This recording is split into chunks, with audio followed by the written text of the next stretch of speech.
사실은.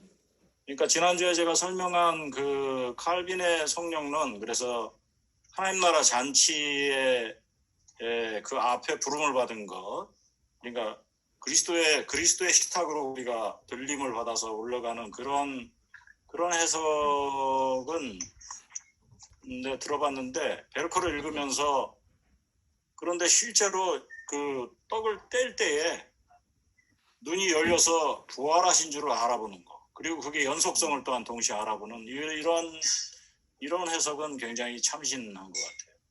상당히 참신했고, 그리고 성경적인 근거도 있고, 그 뒤에 성찬 예식에서 예수를 기념하는 거, 기억하는 거, 아남네시스 하는 그런 부분과 연결되는 것도 상당히 신선해요.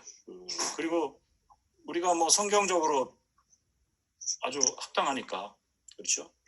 그래서 그런 점에서는 이분이 큰 기여를 한 게 아닌가, 그렇게 생각합니다. 모르겠어요. 다른 데는 내가 본 적이 없어요. 그 주경학자 같은 측면을 갖고 있어요. 되게 그런 걸 그렇게 하는 사람이 주경학자들이거든. 그리고 존 스타트는 주경학자는 아니고 그분은 티처예요, 티처. 그러니까 청중이 잘 알아들을 수 있는 방식으로 정리해서 전달해 주는 사람인 거죠. 그러니까 이분은 정리는 하는데 주경학자처럼 막 본문이 보여주는 것을 막 보여준 다음에 또 그 다음에 조직신학자로서 논리로서 그것을 통합한다고, 그런 방식을 사용하고 있는 신학 자체가 그리스도 통한 새 창조 신학이거든. 그래서 그 뉴 크리에이션의 문제에 대해서 더 깊숙이 다루게 되면, 그러면 뭐 이분이 얘기하는 거 그렇게 뭐 그 무리한 얘기도 아니고 다 하는 얘기들이에요. 그 신약의 성경 신학자들이. 오케이. 그래요. 예, 사장하겠습니다. 사실 저도 이거 조금 읽으면서, 사실 장로교에서는 성찬식에 대해서 그건 나중에 이야기하겠습니다. 죄송합니다. 일단 있는 것부터 하겠습니다. 성찬식에 참여하는 가운데 모든 사람들을 받아들여야 하는가라는 것이 문제인데, 특별히 성찬식을 모든 사람으로 이제 알지 못하는 그 의미를 알지 못하는 사람들이 그 성찬식에 참여함으로 말미암아 오히려 그것을 함부로 거행하게 되는 것이다라고 저는 말하고 있습니다. 그래서 만약에 그 성찬식을 이해하지 못한 가운데 성찬식에 참여하도록 허락한다면 이 성찬식은 가차롭게 여겨지게 되어진다고 말하면서 사도 바울은 이것을 심판받는 것이 될 수 있다라고 말했습니다. 그래서 고린도전서 11장 27절에 보면, 그러므로 누구든지 합당하지 않게 그 빵을 먹거나 주님의 잔을 마시는 사람은 주님의 몸과 피를 범하는 죄를 짓는 것이다. 예, 저도 이 말씀을 성찬식 할 때 이렇게 잔을 나누어 주고 할 때, 아니면 처음 시작할 때 아마 본문 말씀을 읽었습니다. 여기 저자는 이제 특별히 종교적이나 도덕적인 형식으로 진행되는 성찬식은 더 이상 화해의 축제가 아니며 하나님을 기뻐하는 축제와 평화의 축제가 아니다 라고 말하고 있습니다. 그래서 이 성찬을 받는 사람들의 삶이 이해하는 것이 중요하다는 것을 말하고 있고요. 거기서 이것은 나의 몸이다, 라틴어와 여기 이제 호쿠스 포스라고 적혀있는데, 이제 한국말로 하니까 마치 이거 이렇게 수리수리 마수리 이렇게 말을 하는 것처럼 그렇게 말한다고 표현하고 있습니다. 그러나 두 가지 관점에서는 분명히 구별해야 한다고 말하고 있습니다. 첫 번째로는 성찬식에서 하나님은 이 위험한 세상에서 죄 속에 빠져 있는 사람들을 무조건 용납하고 있다. 그 예를 들어서 예수님과 함께 예수님의 공동체를 배반한 가룟 유다를 포함한 것이다 라고 말하고 있고요. 동시에 그리스도의 교회와 남성과 여성과 그러한 성찬식의 본질에 따라 진행되어야 한다라고 말하고 있습니다.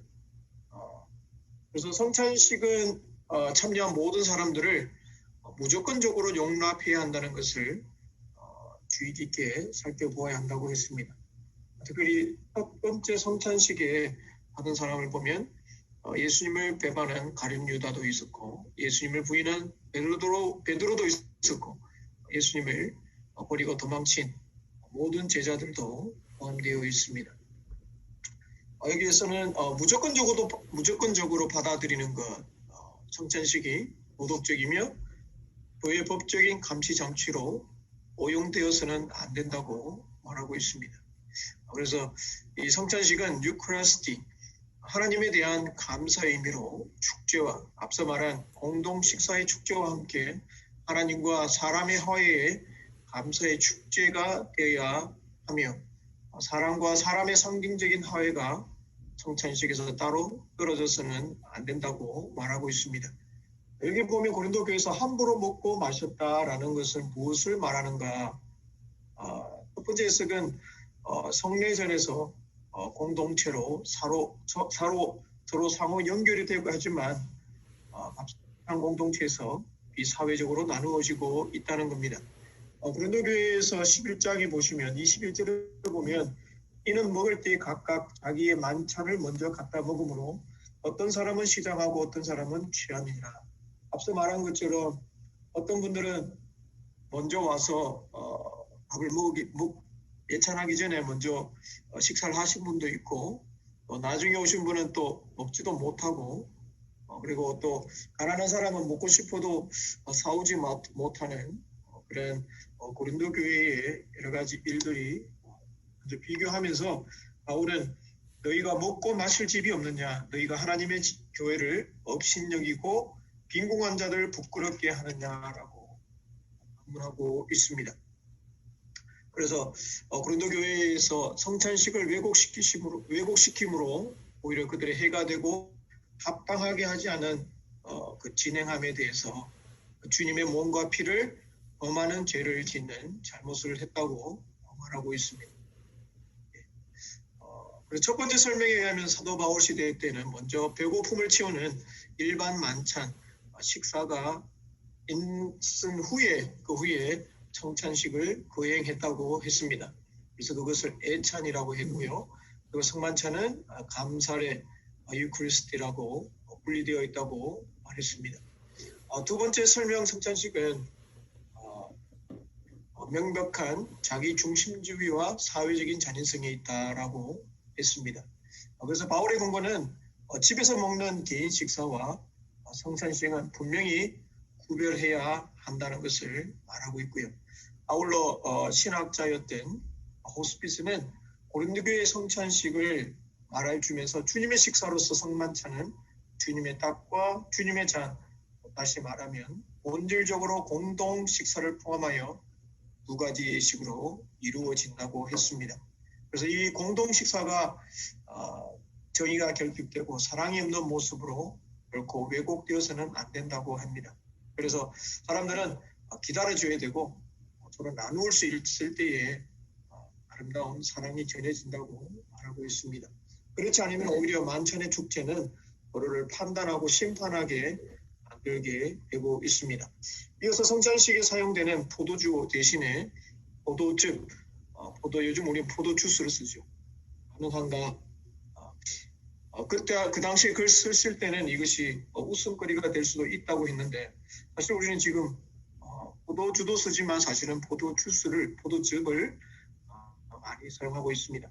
또한 그 뒤에 질문은 공동잔과 개인잔, 여기 보면 플라스틱으로 인한 용인된 빵과 포도주를 자기 스스로 먹는 우스스러운 성찬식이 될 것이다. 사실 지금 우리 팬데믹 가운데 지금 이 저자가 보면 지금 우스운 성찬식을 하고 있는 상황입니다.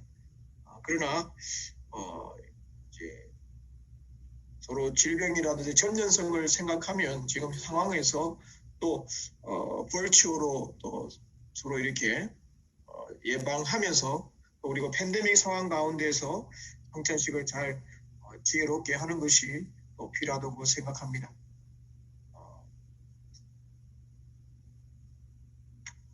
저자는 오늘 우리에게 말해주는 것은 어떤 여기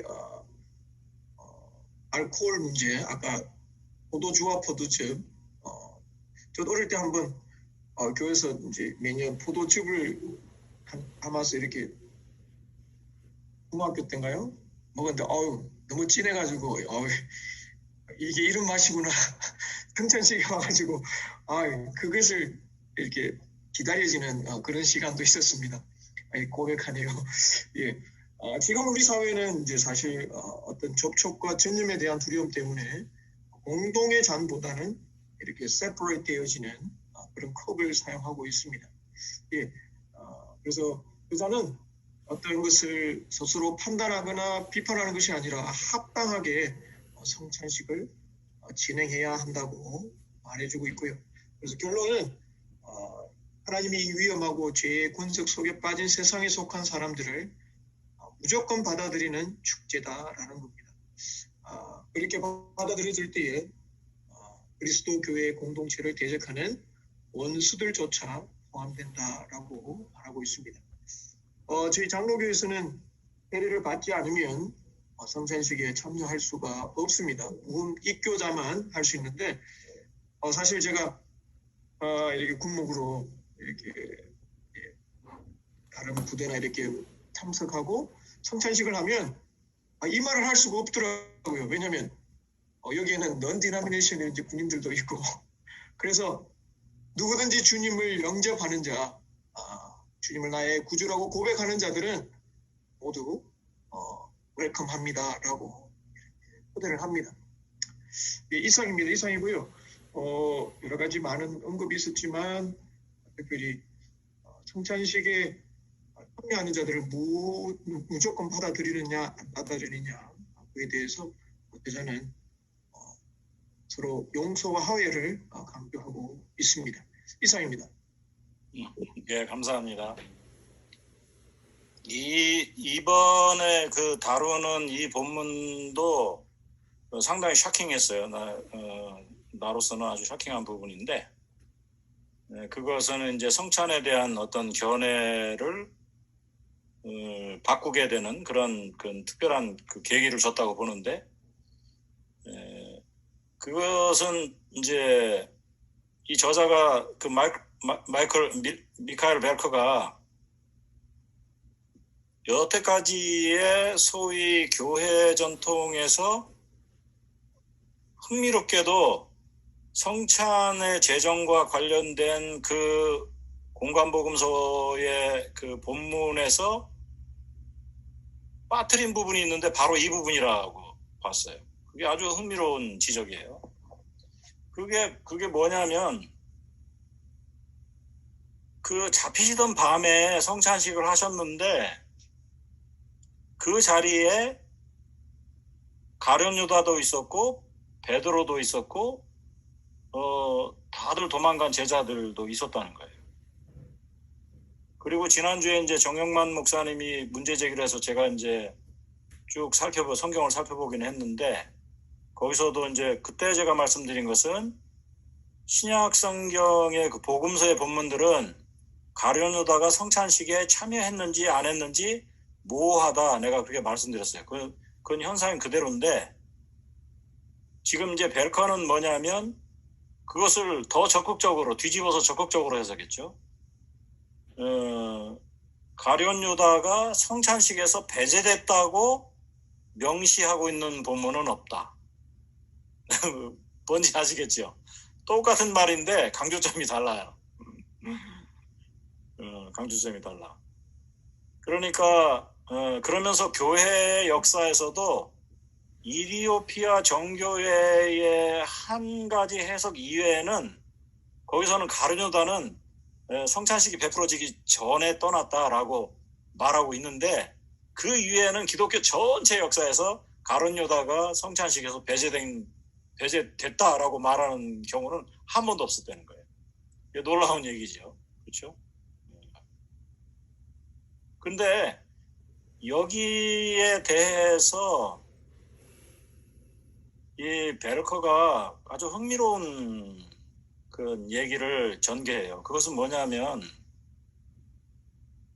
그 성찬식에서 가룟 유다까지도 포함하고 나중에 그 취조를 받는 그 현장에서 자기를 3번이나 부인하는 베드로도 그 자리에 포함하고 그 십자가 달리신 현장에서 다 도망가 버리는 제자들을 모아놓고서 성찬식을 베풀고 이것이 너희를 위하여 찢기는 내 살이고 너희를 위하여 흘리는 내 피라고 이 말씀하시면서 그들을 위해서 그런 배반하는 가룟 유다, 부인하는 베드로, 도망가는 제자들을 위해서 그들을 위해서 자기를 내어주시는 그게 성찬식이라는 거예요.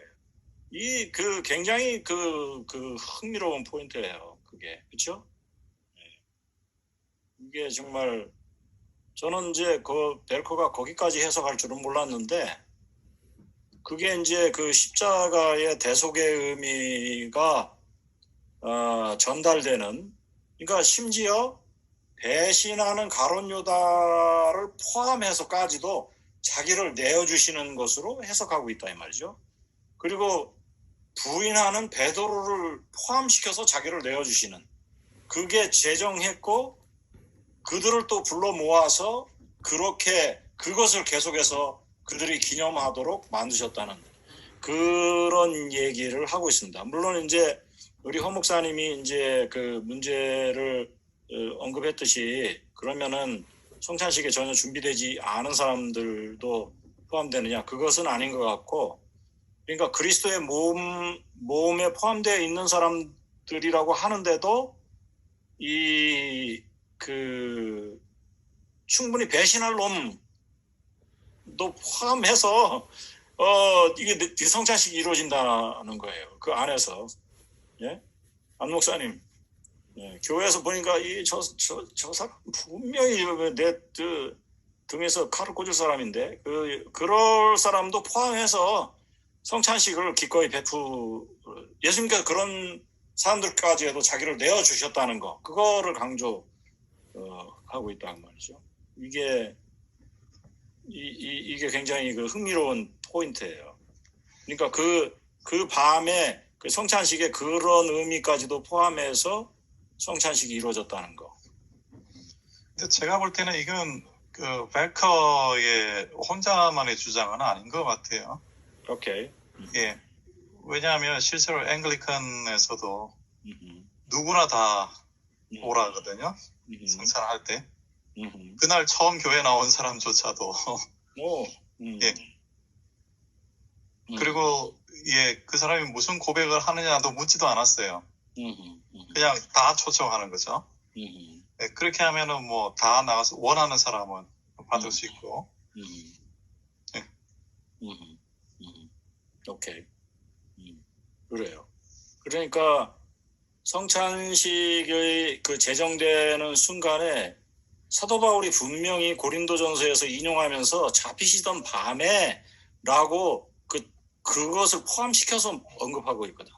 그게 상당히 의미가 있어요. 그게 우리가 그걸 깊이 생각해 볼 문제예요. 그렇죠? 근데 그 설명이 오히려 성찬식에 대해서 성찬식이 좀 애매한 부분이 있잖아요. 이렇게 의미를 찾는데 주님과 뭐 보통 이제 주님과의 연합의 의미 뭐 그렇게 이제 많이 생각을 했었는데 오히려 그런 설명이 그거를 입체적으로 확 의미를 더 주는 것 같아요. 그러니까 좀 굉장히 좀 프랙티컬하다.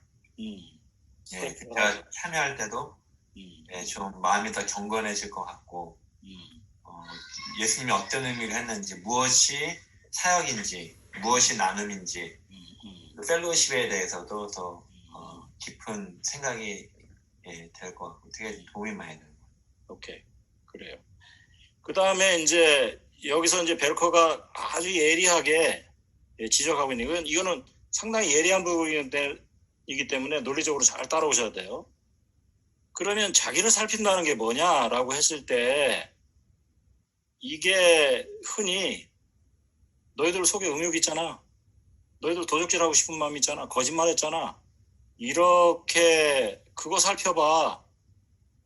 이렇게 가는데 그런 게 아니라는 거예요. 오케이?